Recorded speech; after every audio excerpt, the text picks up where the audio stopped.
What up, though, y'allas? We're finally back. Wanted to kind of give a few weeks to kind of see where things were going with Daima. Um, Obviously, it was super slow start, but man, episodes 5 through 8, insane. It just turns it up a lot, and supposedly we're almost halfway through either season 1 or the whole series in general. I don't believe they've announced that they have plans on doing more than this or doing more seasons and whatnot, but it's been rumored 20 episodes. So we're at episode 8.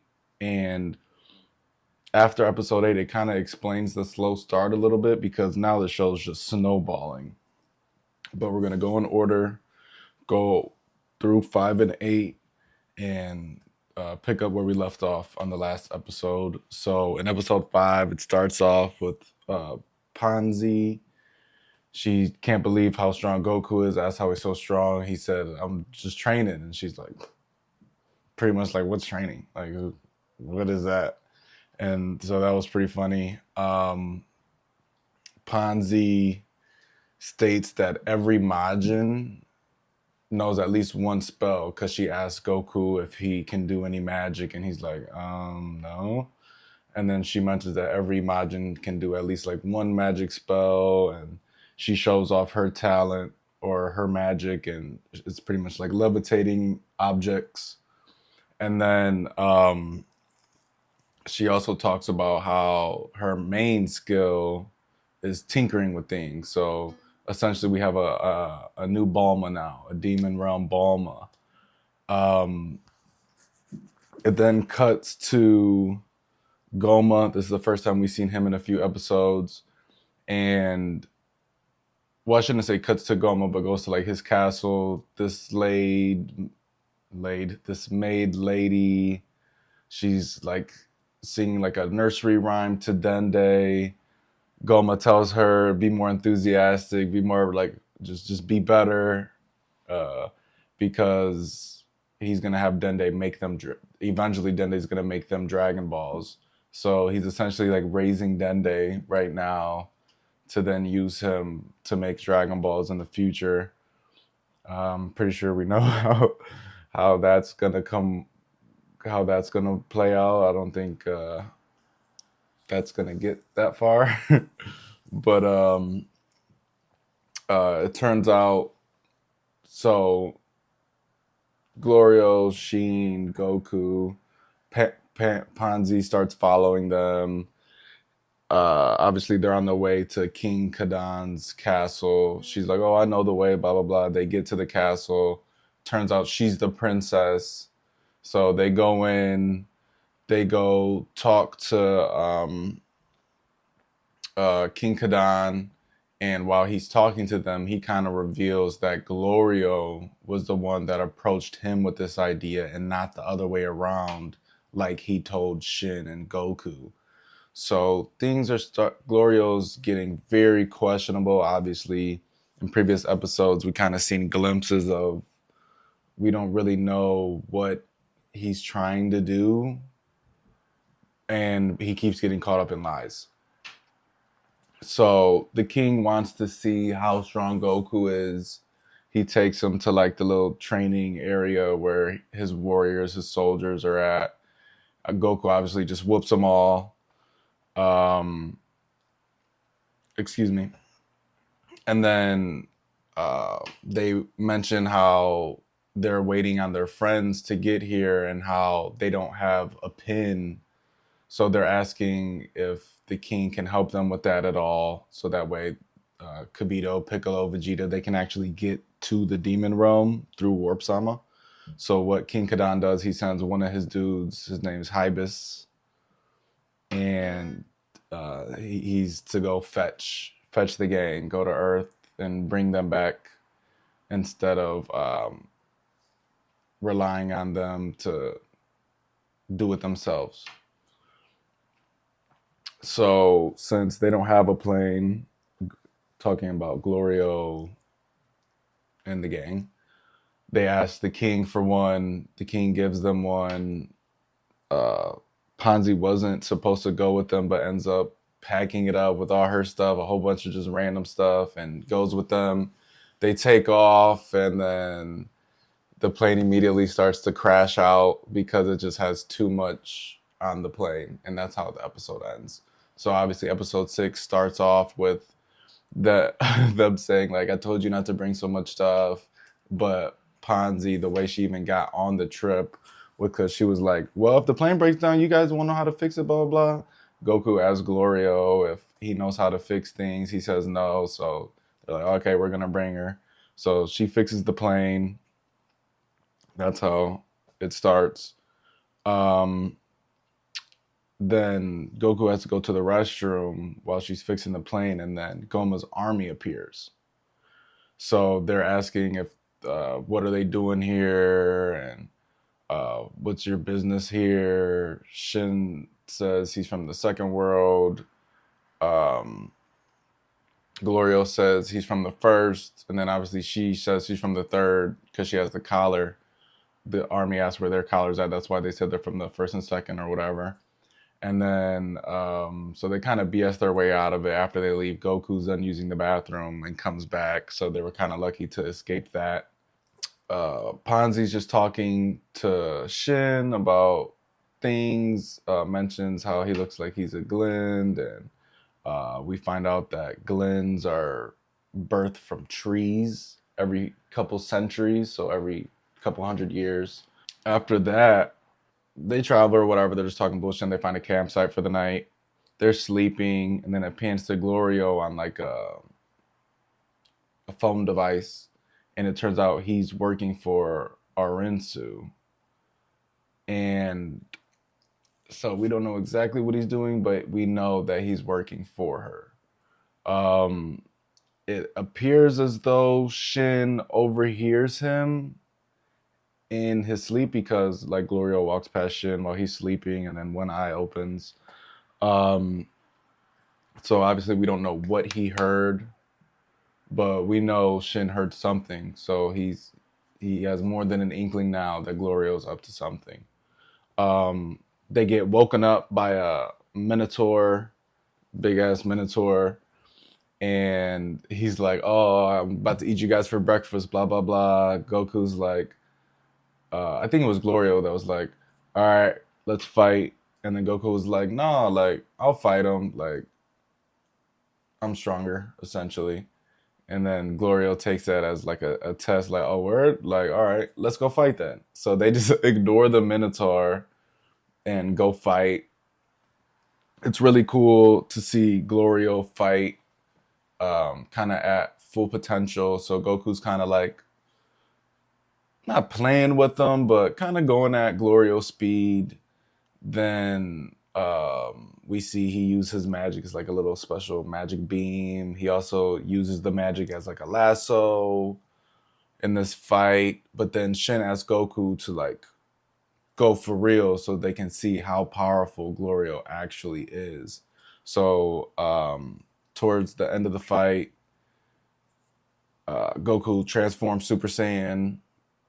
Glorio charges up like a probably his special most powerful move, it seemed like in the moment, and fires it at him through his finger. That's how he attacks like Piccolo and Demon Demon World alum, Demon Realm alum, and fires it. Goku easily just puts his hand out, disperses the wave, uses his key transportation thing, gets behind him, puts his hand on his back like, "I win, right?"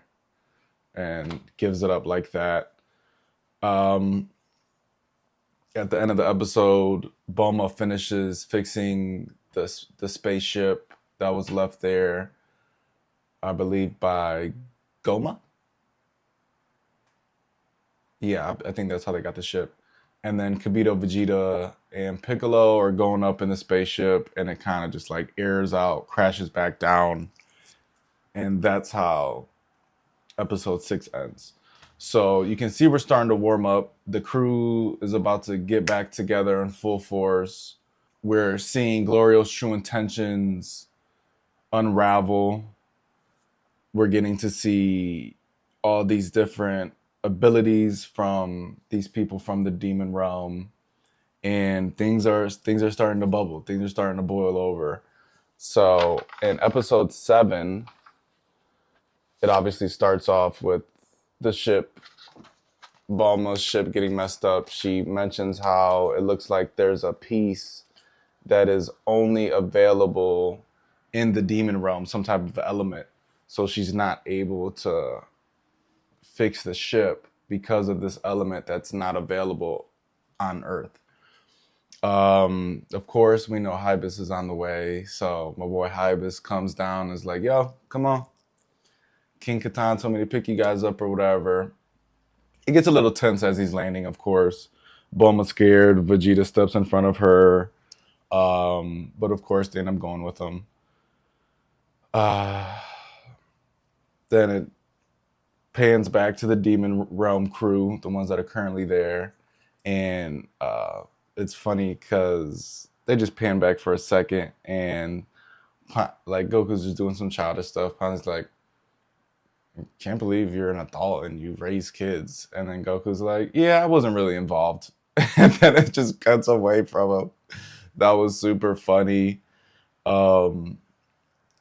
It goes back to them on Hybis' ship, and it turns out it's Vegeta, Piccolo, and Bulma instead of Kibito. I guess Kibito just stayed at the temple to like just watch over. I don't know why they kind of did that little pump fake to where they made it seem like Kibito was gonna go, but I guess it was because Kibito would have been their like travel guide essentially.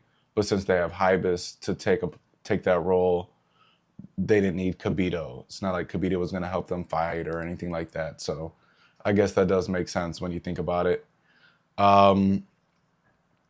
Glorio and the gang, they get pulled over by Goma's army. So in the last episode, when the army approached them, they scanned Ponzi's collar. And in the previous episodes, we know that they can track anybody with a collar. So they were super suspicious still, even though they didn't find Goku, even though they said they didn't see Goku or anything like that. And so now we're to assume that they kind of just been following them, watching them, and now they pulled them over. A couple ships caught them in the sky, take them down. There's probably another 2-3 ships on the ground. Probably around 10 or so of these army dudes there. They pull him off the ship. Goku stays on the ship to kind of hide. And then the head, we'll just call him the lieutenant of this bunch of guys, sends in guys to go search the thing. They don't find anything. Goku ends up kind of like teleporting off of the ship with the other characters and goes to hide in a bush. Being so mad that they didn't find anything and having these suspicions, he's like, oh, well, besides the spiky-haired kid, there was this masked person that threw a bomb at us, and we think it's you. Talking about Ponzi, obviously. And so he grabs her. He's like, I'm going to take you for questioning. And then Ponzi pulls out her stun gun and stuns him. So now they have to fight. They were trying to avoid that because they didn't all want to be wanted and not be able to use Warp Sama. So that's the case we're in now. They're just fighting, blah, blah, blah. The army ends up blowing up their ship and whatnot. We get to see Shin in action for a couple quick hits. We see Glorio using his magic. It's always cool to see that now.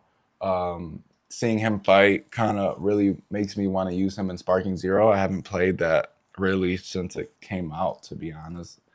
I almost forgot I had that game. I need to get into it. It's really good. Well, speaking of Sparking Zero, we are still giving away a free copy of Sparking Zero once we hit 100 subscribers. So help us get to that 100 subscribers. All you have to do to be entered is follow DragonBall.tees and Tail Talk Media Instagram accounts and then make a comment on the pinned post with the giveaway details, tagging 2 people. I think it's 2 or 3 people, and you're automatically entered. So people that have done it already, you're already entered for whenever we hit the 100 subscribers. We're giving away a copy of for whatever system you have. You're gonna get that. You get to choose between Xbox, Steam, and PS5. So yeah, just wanted to remind everybody we are still doing that. This is real. We're only maybe less than 40 subscribers away. So help us get there. Share, like, comment, do all that good stuff. Tell your friends. Tell a friend to tell a friend. But back to the episode. So they're like, "Ah, man, like we don't have a ship now," and they had destroyed all the ships when they were trying to fly away, so that way they couldn't communicate the details of what just happened. They end up finding undamaged army ship. They have a name, this military, like Goma's soldiers and stuff, but it's like Grenadier. I can't really pronounce it, and I was trying to like pick up on it when they were saying it in Japanese, but I just couldn't. So that's why I'm just calling them Goma's army. But besides that, so they find this plane. They're on their way to the Dragon Ball.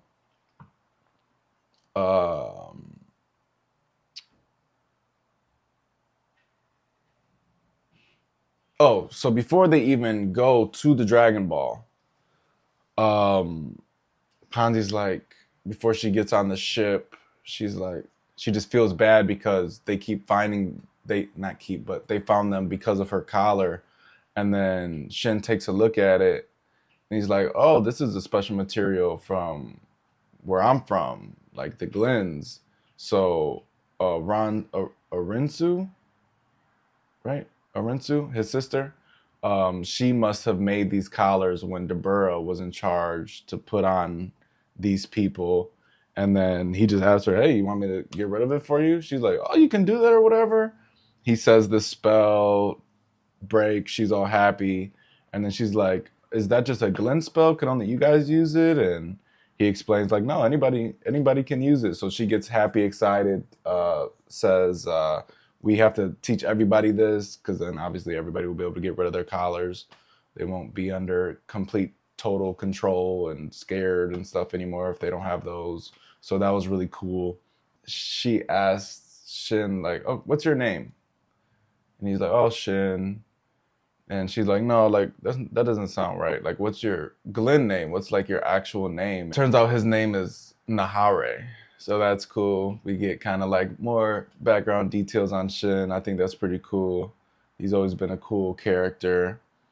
They realize they don't have the pin for this plane as they're on their way to the Dragon Ball. So, Ponzi contacts this, I'm assuming it's a lady, Peril. She kind of looks like a bug, but she contacts Peril to essentially hack the system, get the pin from the plane. Peril then tells them that Hybis made it to the third world with the gang.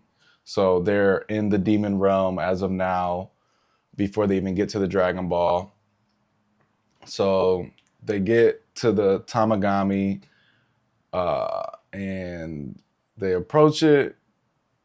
Ponzi says this is Tamagami number 3. Obviously, they're in the third demon world. And before Goku even like challenges the Tamagami, he's like, I need to eat and use the bathroom. And that's essentially how the episode ends. So now, episode 8, this is where things just get crazy. Obviously, starts off Tamagami and Goku fighting. Tamagami has really cool moves. He's able to throw his hammer and kind of call it back and just control his hammer. Goku is just using his power pole to defend against him. They're going back and forth, back and forth. Goku's against like a mountain, and he's using his power pole to kind of keep the hammer from crushing him. the Tamagami had thrown it or whatever, and is using his force to like push it into Goku. He's using his power pole. Then he just turns Super Saiyan, cuts the hammer handle in half, and just starts to go crazy at the Tamagami. Then he's like, "Let's fight for real." They're going back and forth, back and forth. Tamagami turns out Tamagami can shoot uh, uh, energy bursts, the key blasts, I'll just call them, from his hands as well. So they're going back and forth, back and forth, back and forth. Um, Goku starts his Kamehameha. Tamagami starts a powerful blast. Kamehameha goes through the blast. Tamagami catches with his hand and is able to deflect it into the sky. But then as he does that, Goku comes in with a punch to the gut, takes him down. Tamagami's like, all right, I submit. But then it turns out that there's one, he's like, all right, time for the final battle to get the Dragon Ball.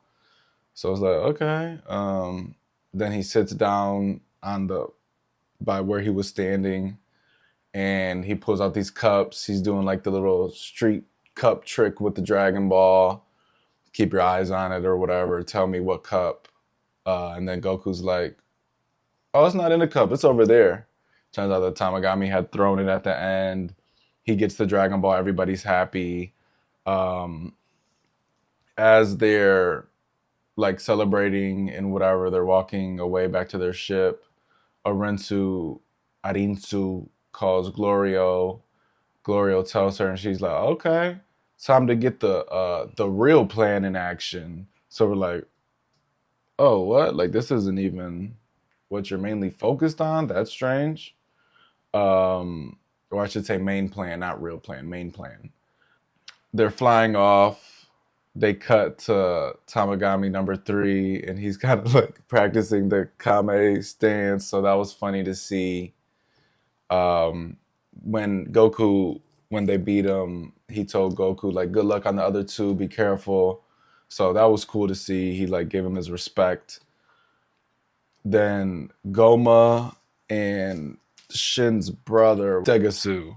So Degasu and Goma are rewatching the Boo stuff over again, and then they notice somebody in the background when around the time when Boo's like body separates and turns into a whole bunch of different Boos. And we see it's actually Arinsu grabbing a sample, putting it in a vial. So then they're like, what the hell? She was there? Like, what's she up to? Like, they don't know what she's up to. She's always kind of just doing her own thing. And then pans to Arinsu. She's not walking. She's on her little flying hookah looking thing. And she's going into this house. And there's this lady like brewing something. So obviously we're to assume that's where this Boo sample went into. They're talking. It turns out this lady is the witch who actually made Boo. It wasn't Bobbity. Bobbity had her make Majin Buu. And and when they were talking, they said like, oh, the last one couldn't even beat me. Arinsu says that to the lady. So this is the first time they're doing this brew with the Boo sample. So she tried to make another Boo as she had did before. It didn't work. Arinsu got the sample for this test. And as they're talking, after they made Majin Buu, I guess it turned the demon realm into chaos. That's why the Glens left. And nobody could control them. So they're finishing this brew. The process is complete. She puts her saliva in there so that way she can be linked to it and be easier to control it easier, be able to communicate telepathically as well. That's what the witch tells her. And Arinsu tells her like, well, because the lady asked like, I better be getting a whole bunch of money for this essentially. And she's like, well, I got you when I become the new Supreme Demon King. And then she's like, well, Goma's might be small, but he's really strong. And then she essentially says, well, if that doesn't work, if I can't take over with this new Majin Buu, I got the Dragon Balls as backup. So that reveals what she's actually having Glorio do. They're just plan B for if plan A doesn't work. If she can't take over by force, then she'll be able to just wish it. So things are getting hectic in Daima right now. I love it. This is making me so excited. It was worth the slow roll into it. We're getting a Majin Buu. Like, that's so tight. I would have never guessed that. Um, so after this, they pan to what's his name? To Hybis and that crew. The king calls Hybis, like giving them an update how Goku got the Dragon Ball. They're celebrating, and then he tells them like they don't have to meet up at that place. Now they could just meet them at Warp Sama. And one of the last things that happens in this episode is Vegeta's like, "Oh, you guys have Dragon Balls here too? Like, tell me about those." And then Hybis just doesn't respond, and he's like, "Hello." And then Hybis is like, "You're so arrogant, not even a king. I just ignored you." And then Vegeta just gets upset, and he's like, "Tell me about them, please." And then the episode ends. So, episode 9 coming up this Friday. I'm super excited. Like I said, we're almost halfway done with at least the first season, if not the entire series. So we're at that boiling point now. Now things are about to get super real. I would assume if it's not episode 9, by episode 10, we'll get the two crews linked back up together.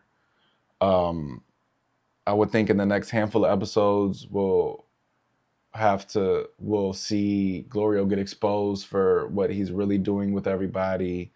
And we still have 2 more Dragon Balls to get. So I'm looking forward to that.